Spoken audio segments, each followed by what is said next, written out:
একটি সুন্দর গ্রামে থাকতো ছোট্ট একটি মেয়ে মিনা। সে খুবই সৎ আর দয়ালু। একদিন মিনা তার দাদুকে বলল, দাদু, আমি আজ বাগানে খেলতে যাব। এবং মিনার দাদু তাকে বলল, যাও, কিন্তু কারো জিনিস কারো অনুমতি ছাড়া ধরবে না। মিনা খেলছিল এবং দেখলো হঠাৎ একটি পাখি কান্না করছে।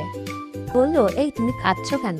টুনটুনি পাখিটি বলল, আমার ডানায় ব্যথা লেগেছে, আমি উঠতে পারছি না। মিনা বলল, ভয় পেও না, আমি তোমাকে সাহায্য করব। মিনা তারপর টুনটুনি পাখিটির ডানায় কাপড় বেঁধে দেয়। মিনা হঠাৎ দেখলো একটি আম গাছ কথা বলে উঠল, এবং সেটা ছিল একটি জাদুর আম গাছ। এবং আম গাছটি বলে উঠল, মিনা, তুমি খুব সৎ, আমি তোমাকে একটি জাদুর আম দিচ্ছি। মিনা বলল, আমি কি আমটি বাই নিয়ে যেতে পারি? আম গাছটি বলল, হ্যাঁ, অবশ্যই। মিনা দাদুকে আমটি দেয়। দাদু বলল, এই আম খেলে সবাই সুস্থ এবং খুশি থাকে।